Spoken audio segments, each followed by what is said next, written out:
You're all aware of the football staff changes that we've had at this time. Vic Soto, we're really pleased with him being our new D-line coach.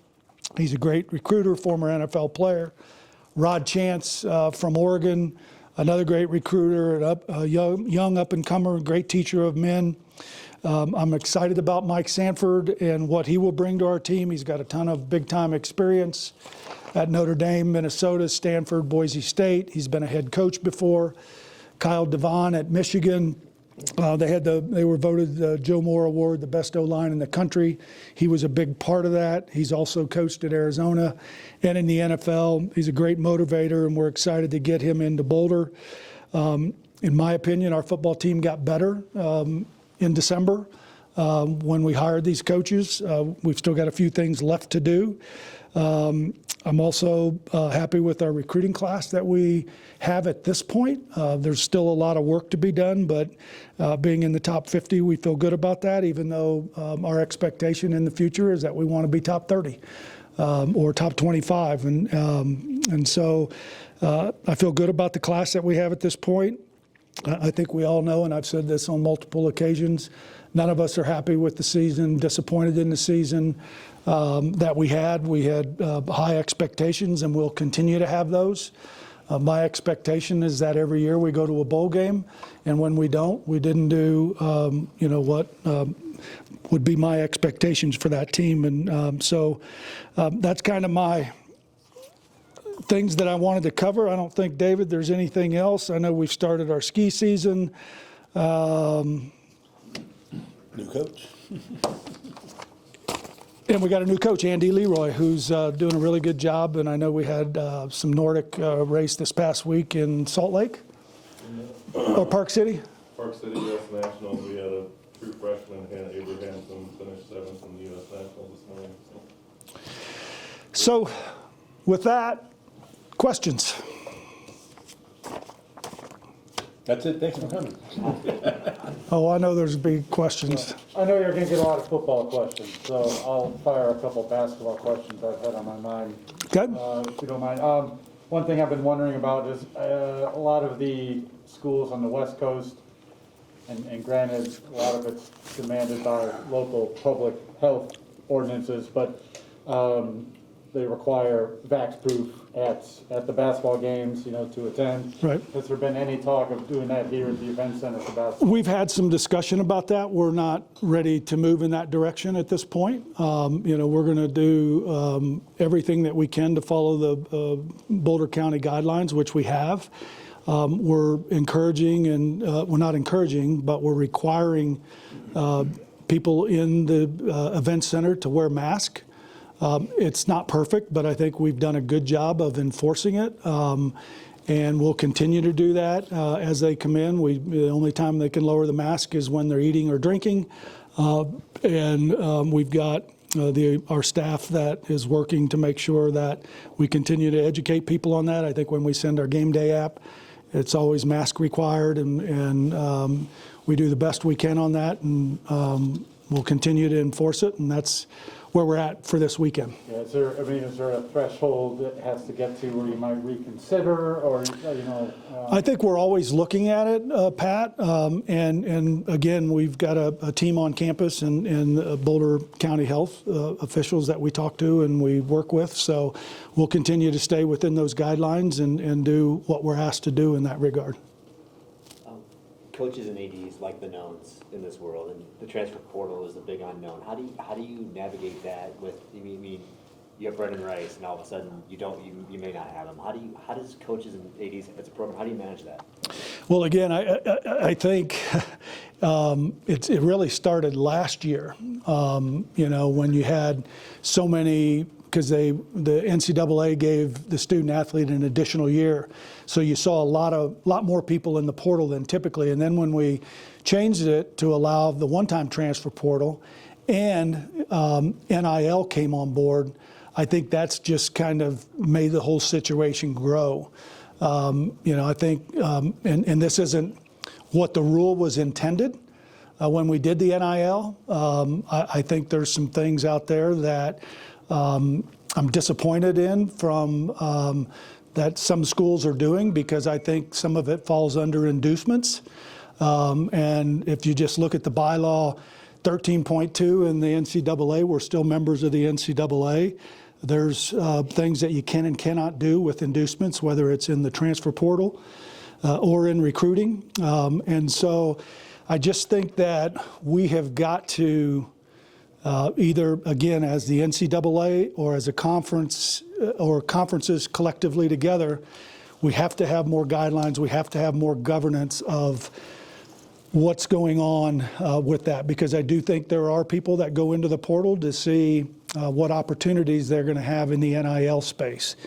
And again, as I look at things, I think it falls under inducements, depending on what it is, and that's not acceptable in the as a member of the NCAA at this point. Does it almost feel like the Wild Wild West a little bit?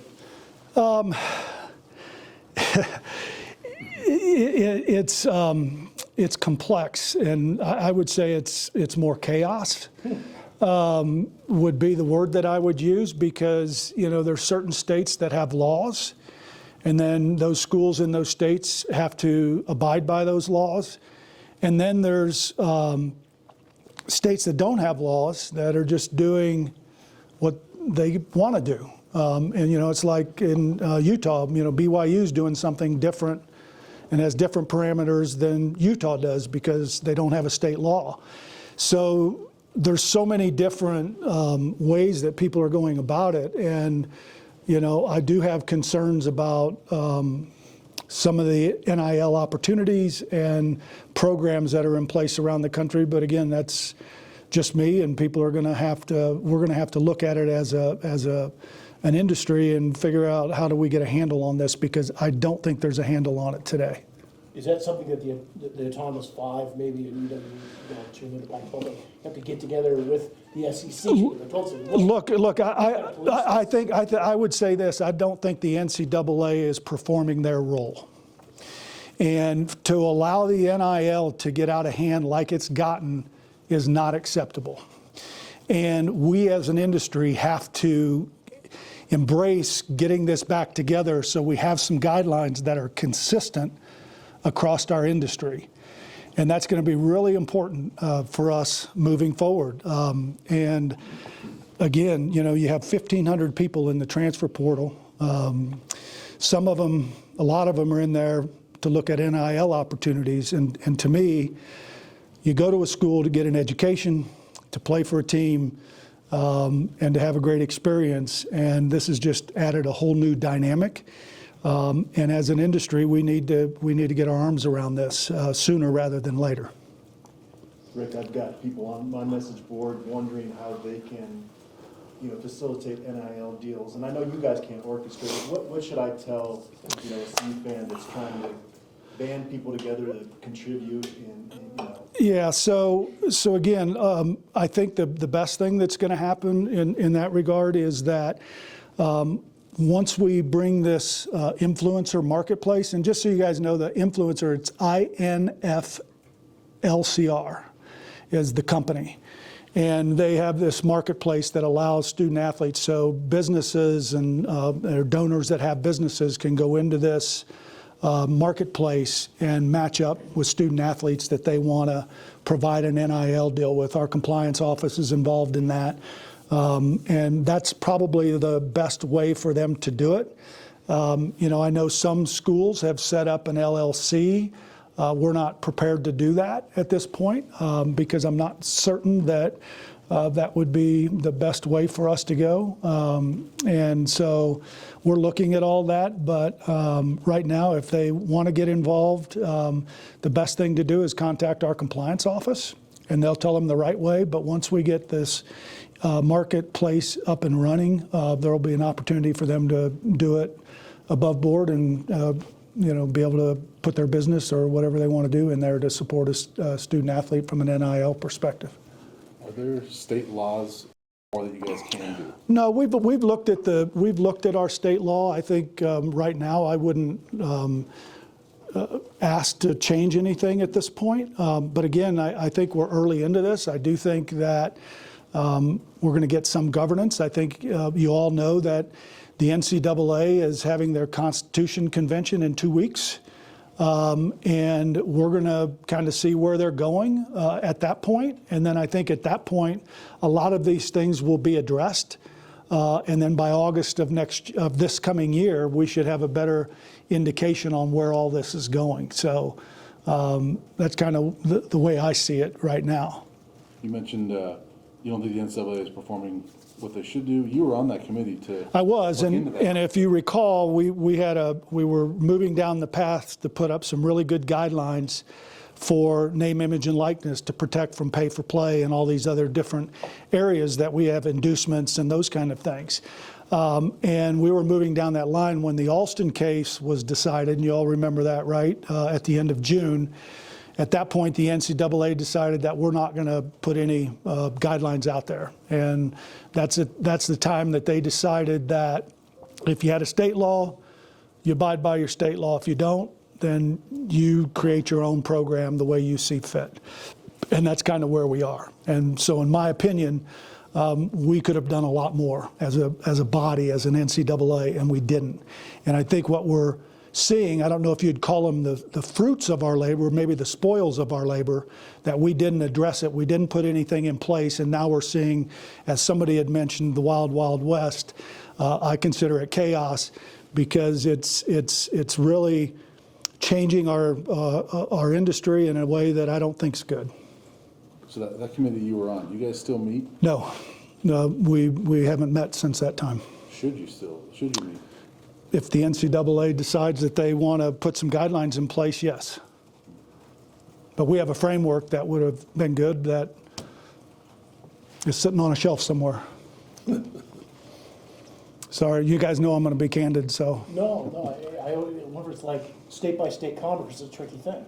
It is. You knew that when you create that thing. Right. You got 50 different regulations and everybody just can pick. Well, actually, you got more than 50 because you've got, I think, 19 states or whatever that have a law in place.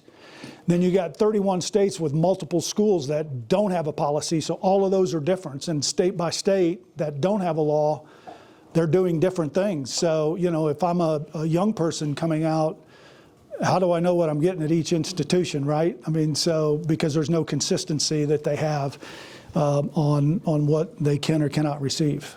Do the states that have sports gambling also affect this? No. Do you think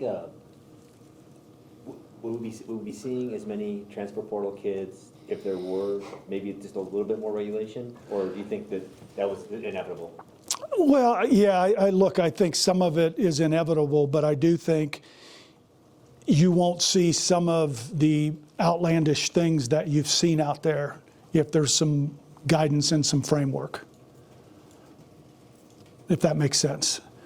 What was the name of the committee you were on? I can't remember that. It was a federal legislative working group for the NIL. When you guys have had some prominent players go in the portal, they have not committed anywhere. Do you guys have the stance of, hey, if you go in the portal, you're done, or would you bring those kids back? I think it's a case by case, you know. I mean, the way the portal works, and I think you guys all know this, and ladies know this, is that once you go into the portal, the school doesn't have to provide you, the next semester doesn't have to provide you the scholarship. But it doesn't mean that you can't come back. So I think, you know, all three of the ones that just went in the portal, and I think that's what you're referring to, you know, they're in the portal, and if they come back, that's a decision that coach will make if he wants them, and, you know, and that'll be his decision.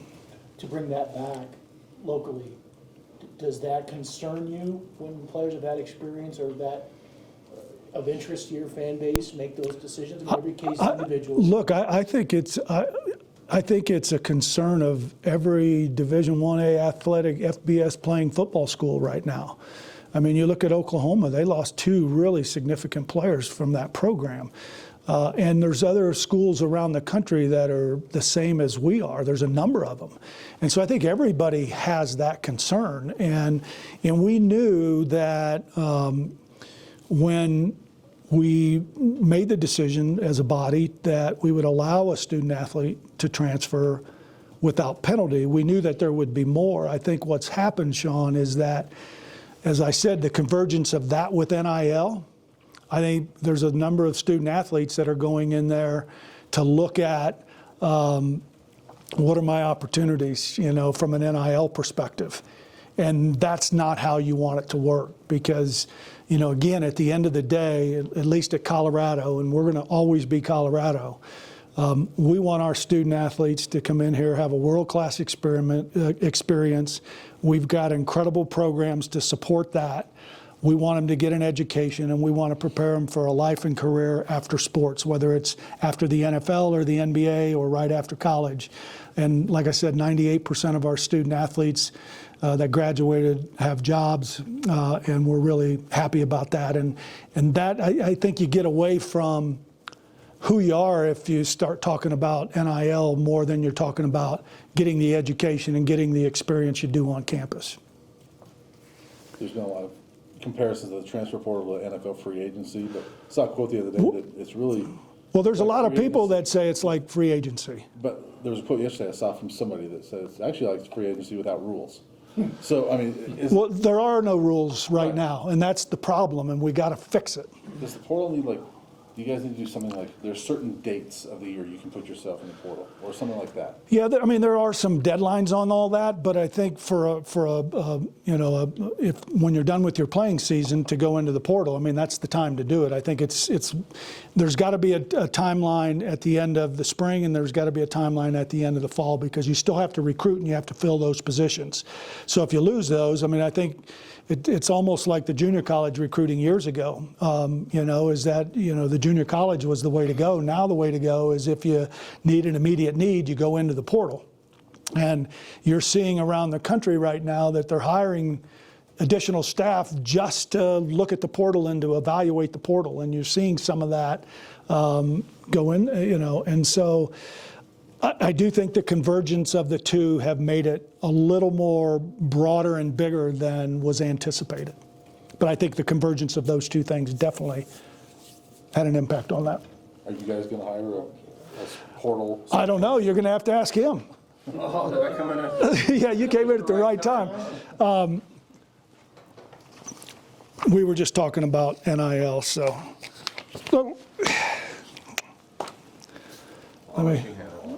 No, I will. But you can sit down and they can ask you questions and me. Thanks for coming down, Carl.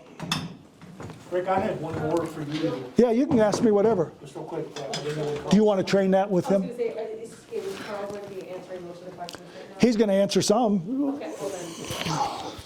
I'll give it to him. Yeah, go ahead, Sean. No, when you evaluate a season where you expect a bowl game as a baseline, where do you think things were unfulfilled as an administrator, and how would you like to see that addressed, knowing that Carl's here and you can say it to his face? No. Carl and I, you guys know this. I mean, Carl and I have discussions throughout the course of the year. And we have a good relationship, and he knows how I feel, and I know how he feels, and we know where we were deficient, and we know where we did well. And I don't think, as I told you when we first talked about this, that we all expect to go to a bowl game. And, as I said, when we started this year, we came off a bowl game last year. We were 4-2. We had high expectations going into the year. We come out and we win our first game. Then we play a really good Texas A&M team to a draw and had an opportunity to beat them. And so I think that even raised everybody's expectations even more. And then, frankly, we didn't finish the season like we liked, but we got better at the end of the season. Team, we played them pretty competitively. And do we need to get better? Yes. And Carl will say the same thing I did. So he and I have the same expectations. We work closely together. If we're deficient, if he has some needs that he needs, it's my responsibility to help him get those needs so he can perform his job. And as I said, as we've looked at, as he made some changes on his coaching staff, he and I probably talked more than we ever had the last couple of weeks on that. But it's his program, it's his decision, and I'm there to support him and to give him my counsel or my thoughts if he asks for them. Kind of to echo that, Sean, too, is, it was frustrating. It was a frustrating year. There was great expectation early in our season. And, it's my first really season of not going to a bowl.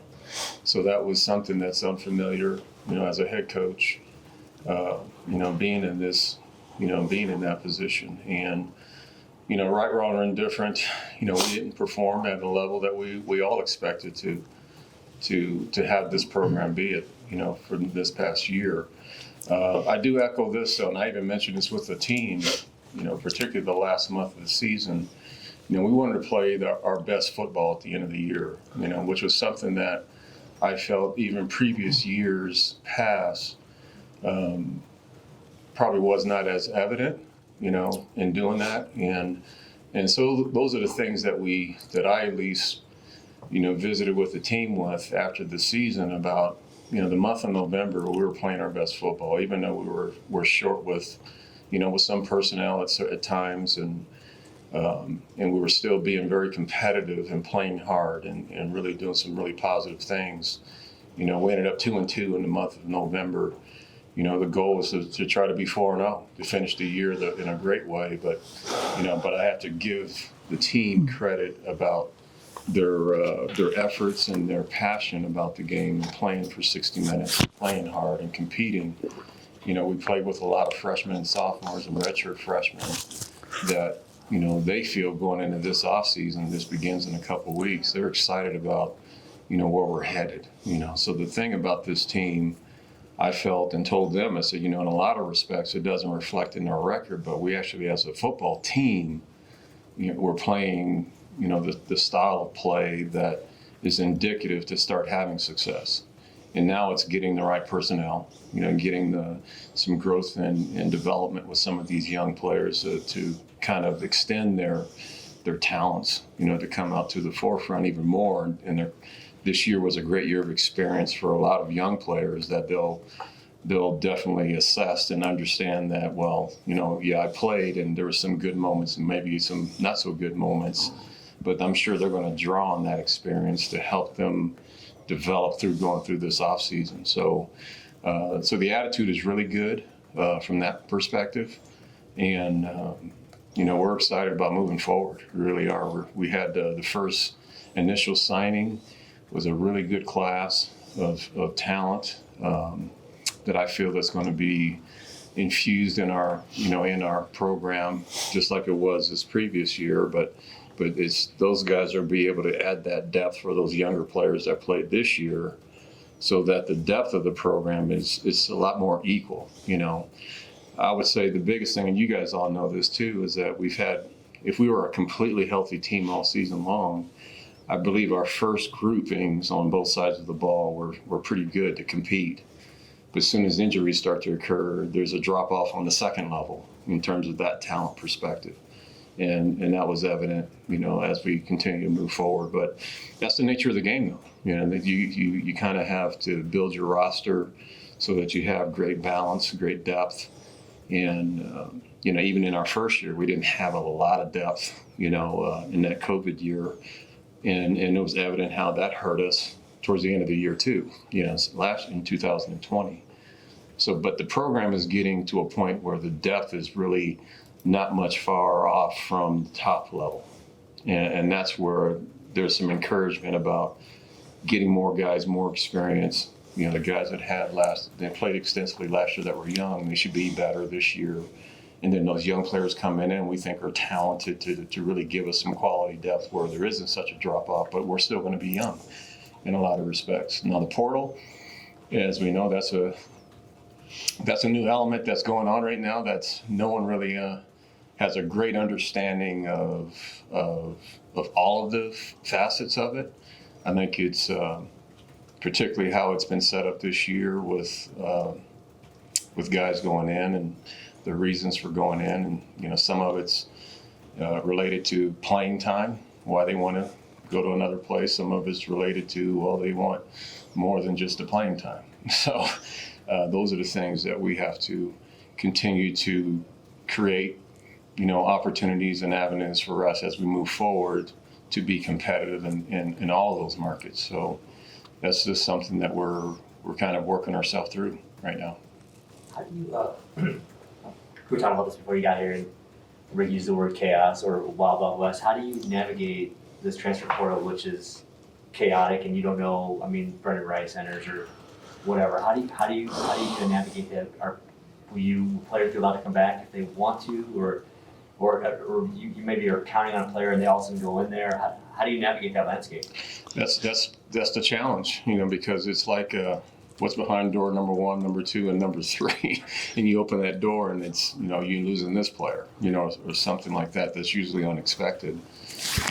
We have to go into this really with a level head, and I say that because my thoughts on it is that anything and everything can happen, and we have to be ready to make the necessary adjustments and additions in our program. The ones that leave is to try to replace those players with equal talent or better. I think that's our challenge into this portal. And but it's hard to really forecast when those things are going to happen. The NCAA window for these guys to enter is a tremendous window. It's really all year long. Yeah. And to me, that might be something we need to revisit because, I just was on a head coach's call with the AFCA, and the concerns are, the window is so big, and sometimes, it's hard to really have a great feel of who your team is going to be in the fall. And where if it's so large that they can have spring practice and thinking that after spring practice, okay, we have our roster, this is what we have going into 2022, but still things can change after spring practice. And a couple of coaches chimed in about there was instances where, a position got depleted after spring because they all decided to go into the portal, and then you're at a short window of time to try to replenish that, by the time the fall hits. So the discussion is, well, how long should we have this window? Because it's hard to really, as a coaching, as the head coach of a program, to really know who your 85 are if there's still some ability to move even in May. That makes it really, really challenging for, forecasting what you have going into the fall. Yeah, I know. Just to follow up on that, I know Tad has had a concern about that too. If his season ends hopefully in end of March or early April, and then guys can leave, and that makes it tough on him to be able to recruit them. And I think they've been talking about a timeline as well and what that would look like for basketball. You've been in the NFL so long, we've kind of talked about, we've heard a lot of people talk about transfer portal and free agency or somewhat similar, but this seems a lot more chaotic. How much more challenging is navigating the portal than it was navigating free agency in the NFL? I think in what generates NFL free agency is money, right? So, the top players that are in free agency, they usually are going to listen to the teams that have the resources to what meets his expectations. I think in the portal, there's some programs that have more resources than others, so that kind of creates a little bit more of a challenge because most kids are going to go with what has more, but we understand that climate. I think there's a lot of schools, I think it's the majority of the schools, to be honest with you. I would say it's 80-90% that cannot meet some of these things that you guys are hearing, that some people are getting. And it's unfortunate, but that's kind of, one of that layer of the portal that is an important, part of a student athlete's decision. Is it the dates that's part of it too, though? Because free agents can't just In the NFL, you can't just say, I'm done with this team and I'm going to go transfer to this team. Whereas college players can. That's what makes the college portal harder, because that window of time is huge. Where the NFL free agency, you know who's going to be your free agents at the end of the season. Because they're not under contract, and they're going to be seeking other contracts. So you can kind of forecast that better.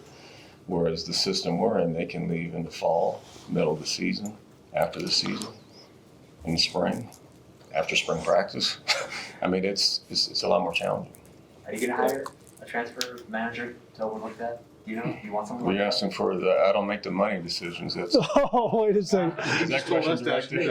I did tell him to ask you. But it makes sense to have kind of a portal analyst to kind of, keep the landscape of understanding, at that level. I think there's got to be some dedication to that to really be effective in that marketplace, no question.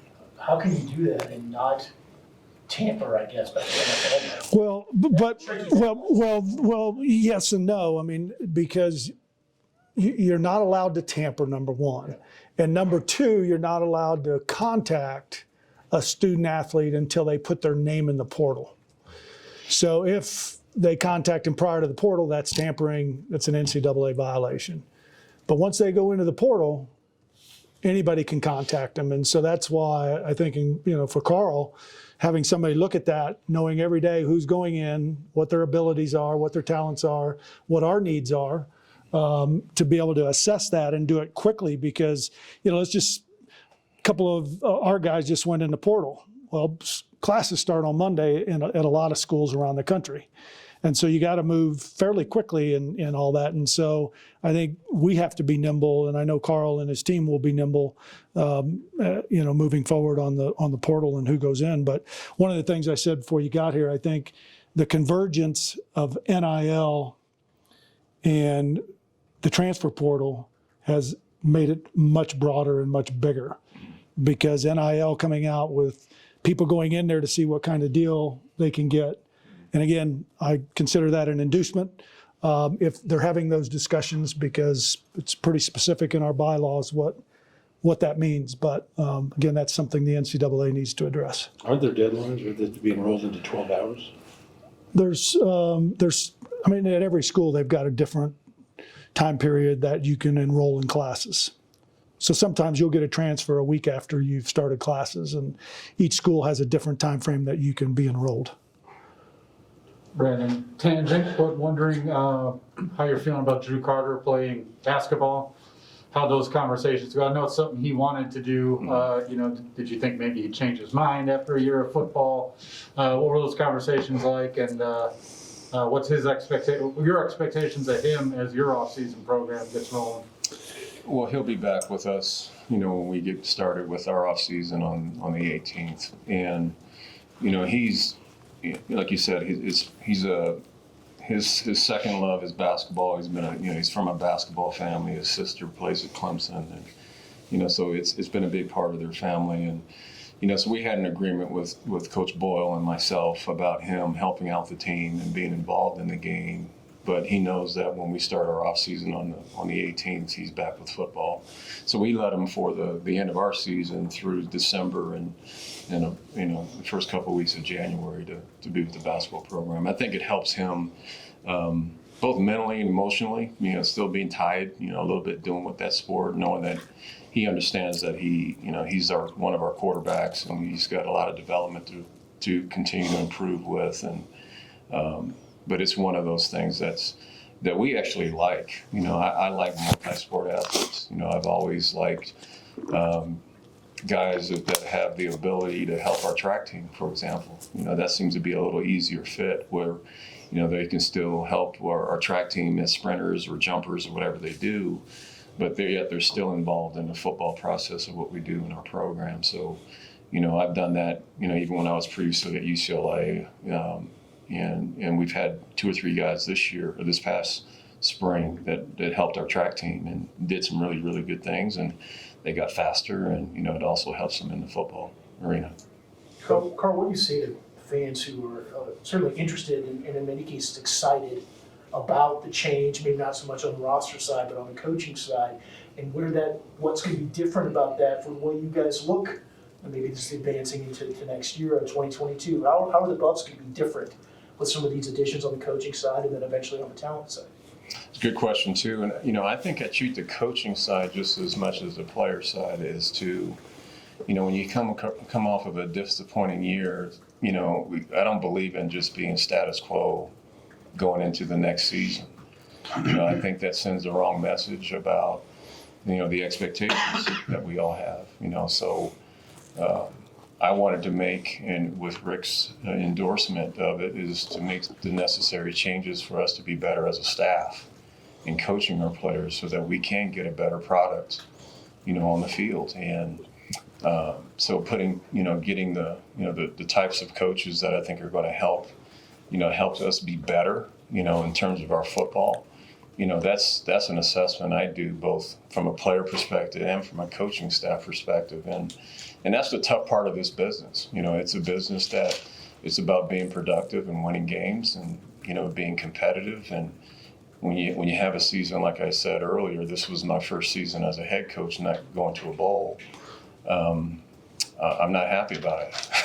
And I want to make the necessary changes to keep us out of this unhappy feeling so that we're successful in the future. So it's important that we continue to move the needle from a coaching perspective and, obviously with continuing to improve our depth and of our roster and creating better talent and things like that. So it's an assessment that I think is really important. It keeps the coaches on, I wouldn't say it's on edge, because when I was an assistant, I always had a great deal of pride about having my position group, be the best position group on the team. I want every one of our coaches to feel that if they're responsible for the outside backers or the line or the safeties or the corners or the receivers, I want them to coach in a way that they're trying to get that position to be the best position on the football team. And if we have that mindset throughout our coaching staff, then that elevates everything.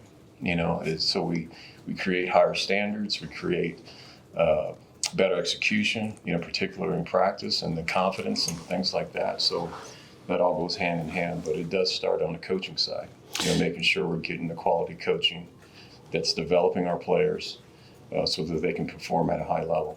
Yeah, one thing I'll add to that, that I've been impressed with, at least the guys that I've met, all the new coaches, is their energy and their ability to recruit. I feel really good about how this is going to elevate our recruiting too. I know you guys were talking football with Karl on that, but as I look at it, being an old recruiting coordinator, I'm excited about the ability of the guys that are coming in, along with the guys that we currently have, to up our recruiting too, because there's a lot of energy from those guys, and when you meet them, you'll see it. There's a lot of energy from that group. Two-part question. Number one is, what's it like going through the bowl season when you're not in it? I mean, this, like you said, the first time was a hard watching bowl. I didn't watch many. I was busy doing other things. But the staff had some downtime, but my time was more really doing my evaluation of our staff and feeling like we needed to make the changes we needed to make and interview and play with coaches. So that was the bulk of my time, which took a lot of my time. So like Rick said, I'm really excited about how this staff is formed out to be. I'm still working on the receiver hire, but I feel that we've improved ourselves, and I've told our team that. I said, our staff is it's going to be a better staff than we had a year ago. We're going to get a chance to continue to help them develop and meet their expectations. I think, one thing that's kind of missing in the equation is the confidence and the energy, like, as Rick said, that a coach provides to a student athlete. Here's a guy that's, high energy, and he's a great technician, he's a great fundamentals coach, he's invested in his players. I think that goes a long way with helping the players develop, and knowing that he has a coach that's invested in him and has really genuinely care about, his development, both on and off the field, and building those relationships, I think, are really important. So, that was really important to me, to feel like the makeup of our staff has to have those elements so that our players are excited about the future. And the second part of that question would be, you recruit these players. Let's say I'm just throwing Brendan Rice since he's the most recent example. You recruit them to come here. Do you almost have to recruit them again to not go in the transfer portal, or how do you review? Do you want them to come to you before they go, or is that just how do you handle that? It's another good thing that came up in our head coaches call because of that window being so big, and what hurts us, I think, as coaches, particularly head coaches, they don't get a chance to go out very often. And the time that they can go out, like what I did, as soon as our season ended at Utah, I was already on the road that Sunday night, to go see some of our commits, just because I haven't had the opportunity to be out in their homes and doing those things. And that window of time that as the head coach goes out or the coaches go out, the coaching staff goes out, that should be a period of time of kind of having meetings with your players, doing your evaluation and your end of season meetings with your players and having those discussions about, where we see them in terms of an agenda of work that they need to do to, get themselves to be better next year, and also to get a chance to talk about, their happiness or concerns or whatever that may happen, in those meetings. They can voice those opinions, with their coach. But when the whole coaching staff's out recruiting, which is the model everybody does now, that leaves them kind of in that, well, if I didn't finish the season so good, should I be thinking about going somewhere else?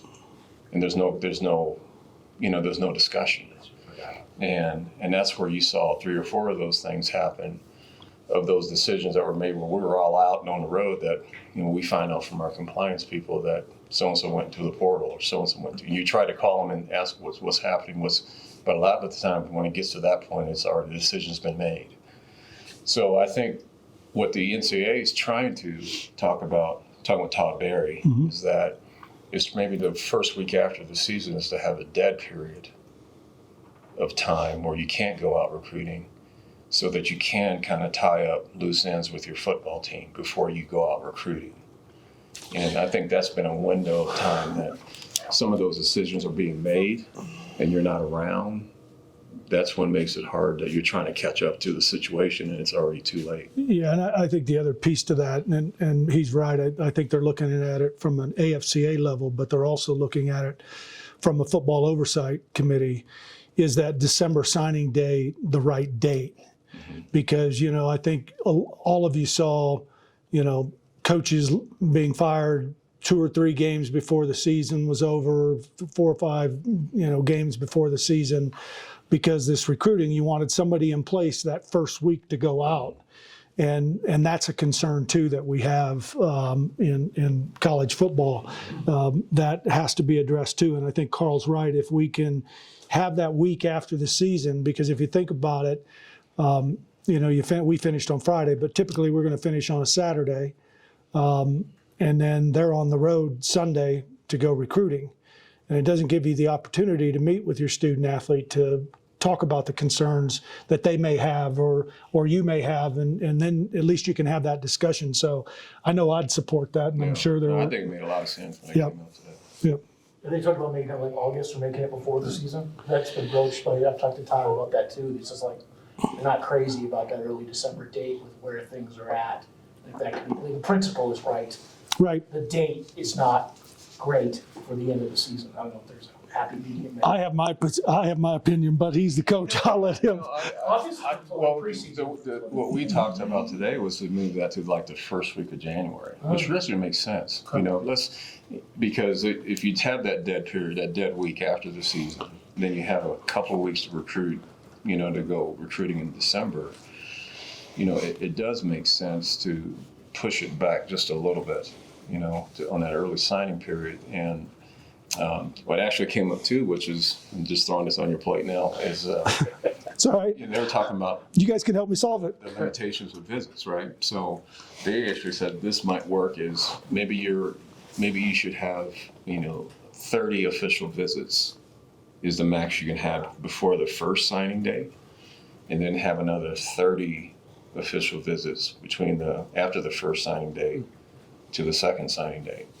So that was kind of talked about today too. Again, this is all just discussion. This is not in up on debate or anything like that, but these are things that we're going to approach the NCAA about, that is, we're trying to just help the college landscape here. And it makes sense. You know, if we already have a maximum of 56 in a year, and if you had 30 for the first recruiting cycle, and then another 30 for the second recruiting cycle, that kind of does make sense. Yeah, but that was on the caveat as if that first signing date was moved to the first week of January.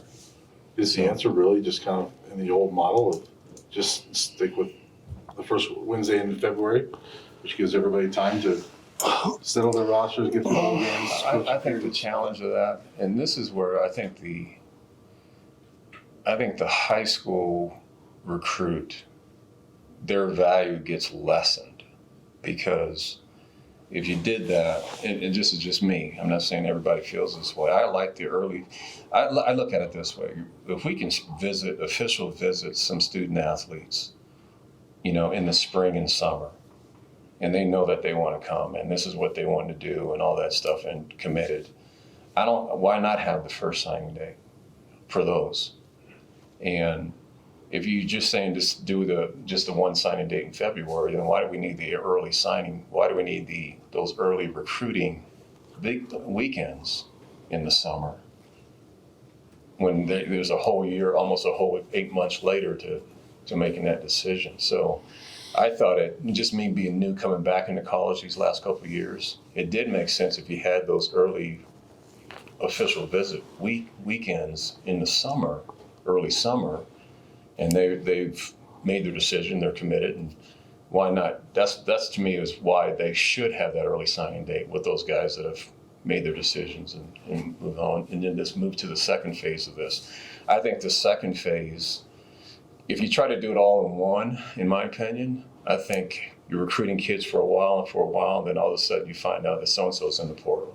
Then the kid that you want, and you say, well, I'm not sure should I go with the older guy that's had a little bit more playing experience and you know, is more ready to play, which is really what coaches think. The reason why they go in the portal is because those players are more ready to play than the high school kid. I think this starts to eliminate a lot of the high school kids. Does that make any sense? Well, I have a concern, and it'd be interesting to know the numbers. Since, and this year would be a good year, but last year with COVID would be a good year, was there a big drop in high school signees from a total number perspective? Because if you think about all the people that are in the portal, there's 1,500 of them, and is that taking away opportunities from high school student athletes? My guess is it's decreased. And is that the right thing you want to do? Because you do want to develop young men and women regardless of the sport. And so I do have some concerns that it is impacting the high school student. You can probably find that out. Yeah, and I think it hurts some of the kids that get into the portal thinking they're gonna have another opportunity and they're stuck there, right? I think is another issue with it. Yep, big issue with it. I mean, it's something that we'll have to look at for sure. Well, while you're both here, we have an audience with you both. I'm kind of curious. February 2020 feels like a long time ago for a lot of reasons, and frankly, it's a different world, unfortunately. I'm curious from you guys' initial conversations about the growth of this program, where you are, how you are to where you thought you would be, and maybe COVID played a part, certainly played a part in that too. When you started these talks 2 years ago, we'll be coming on your 2-year anniversary next month. How do you guys look back on the start of this thing and where you're at relative to where you thought you would be after year 2? Both you guys, I'm curious what your expectations were and yours as well.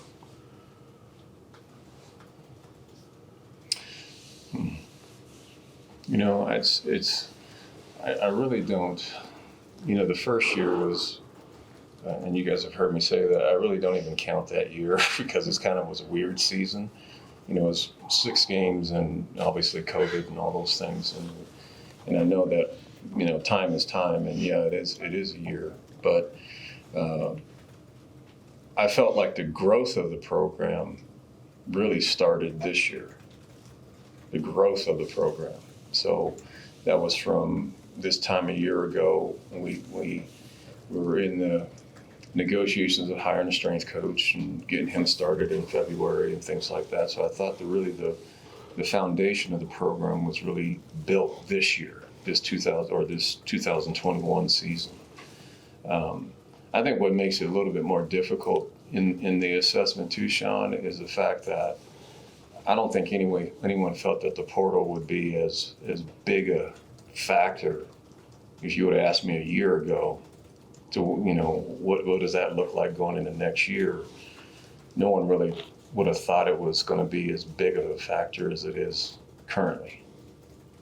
So that's the part of the assessment that I think all of us are surprised about, how big a piece that is now. But I do feel we're heading in the right direction. Okay, there's still a lot of growth that needs to be done and made. Like I said, I started with the redevelopment and improvements on our staff. We got 2 good recruiting classes under our belt that I think we have a chance to develop. So I do feel like this year is going to give us, a better product going into the 22 season. But in answering that question completely, like you were asking about the whole assessment of the season, I think the challenging part is currently what the situation is right now.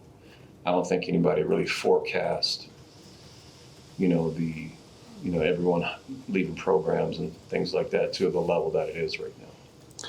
Yeah, and I guess to follow up, because you asked me the same thing, I think, we've done a lot over the last probably 8 months. After that season, Karl and I sat down and we revamped our recruiting a little bit. We added some personnel there, which we thought was important. Our fan base came out in big numbers this year, and we really appreciate that, and that was important for us. And again, I think if you look at it, there's not one factor that causes you to have success or not have success. I think it's a multitude of things, and we put some really good pieces in place. We talk about Shannon Turley, we talk about what we've done in recruiting. We've had some adjustments that we just made with the staff, and there will be some other things. And I think it's an evolving process. But I do know that our fan base wants to win, and they want to win now. And we have a process, we have a plan, and I know Karl's going to continue to follow that plan. And our expectation, as I said before, is we want to win every year. We want to go to a bowl game every year. And that's how we have to be perceived nationally. And so I think, by revamping the recruiting down there and more personnel and more resources and the staff that he just hired, I feel really confident about where this program's going, and we got the right guy leading it. So I was going to ask you specifically about Mike Sanford. Some people might look at Minnesota's option. What kind of made him stand out when you were looking at offensive coordinators? That's a great question, because I know that there's been kind of a mixed feeling about him. I looked at his body of work.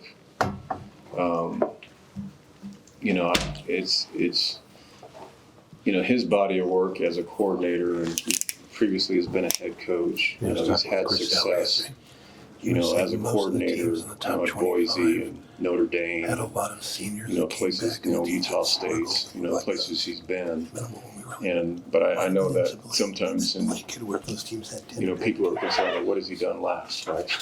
And a lot of those things are more, in the directive of, the style and the philosophy of the head coach, with what he does in terms of what it looks like on the field. And doing my research and, looking at him and among a number of other candidates, what I felt more importantly than anything is that I felt like he's had a pretty good track record developing the quarterback. And he's had good success, really, really good success, of having productive offenses. But, he's every place he's been, he's had a quarterback or two that had opportunities to play in the NFL that have done some really positive things in their careers.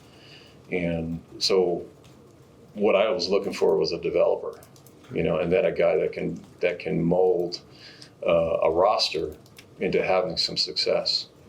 And so those are the things that stood out to me. So it wasn't really lastly, even though I don't think he did at Minnesota a poor job given the constraints that he had, I felt he had a good product, that was very successful. And it was more, centered around the run game with what everyone thinks that's all he's going to do. But, I'm a former receiver. He's a former quarterback. We want to throw the football. We do want to throw the football. And, I feel like with his experience in other places, and plus how we're building this offensive staff, it's going to have some really good influence in the passing game. And so I believe he's really a tremendous coach. He really is, for as young as he is, for his resume to be what it is, and he's not even 40 years old yet. It tells you that he's made some really good progress throughout his career, and he's going to do the same thing here. We're building a really good offensive staff around him, and it's really going to be important that that he gets a chance to utilize his knowledge and his experience in other places to really build a really successful offense here. You got time for one or two more, and then dessert beckons as well. Just to follow up on that, this is not to throw anybody under the bus, but does Mike align more with you philosophically than maybe Darren did? Offensively? Yes, and that's a good part of it. My experience in most of my career is has been from certain families of offense, and and he has certain families of offense too, that he's had success with. So I think, but to me, it was more.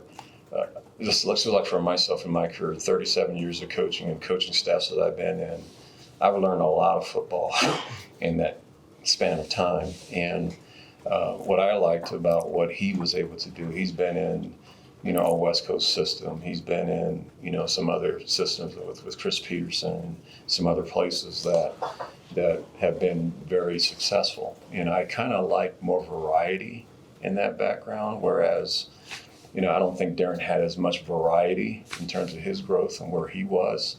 So it did matter to have a little bit more substance in your background of a number of different things that he's done. I want to ask about the quarterback position. I mean, you had Maddox from Houston, JT.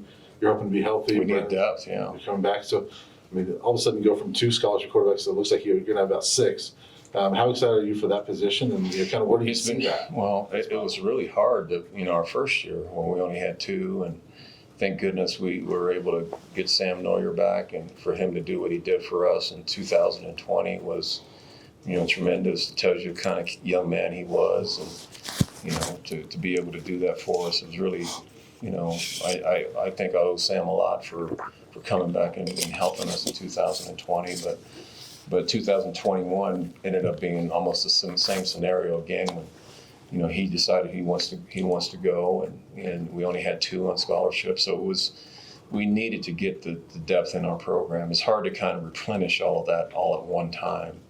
But, we ended up, getting a couple guys with JT, and, that helped. We signed Owen McCown. And we just still felt like going into 2022, we're still short on depth. So we do have the depth in that position now to work with. I like the position because it's a number of guys and different types and different styles. And like I said, Mike, I think, has worked with all different styles of quarterback in his career. So that's why I felt he was really the best one for this situation, because he's worked with guys that were more in a dual threat, category that were at Notre Dame, and then he's been in the pro style approach, which has been at Boise and some other places he's been there too. So I think it was really important that you have someone that's well versed on that position and making it be successful with the pattern of quarterback that was there at the time. So I think I thought that was really a big part of the decision as well. Okay, you have Jay or Neil, you've been listening. Do either of you have anything to say besides Happy New Year? All good here. I'm just disappointed I'm not gonna get desserts, that's all. Carl, how many coaches did you have? How many coaches did you replace this year? Was it 5? 4? 4. 4? Yep. Is that a lot? Or is that like the? That's 40% of your staff, you know, of your full-time staff, so it's a lot.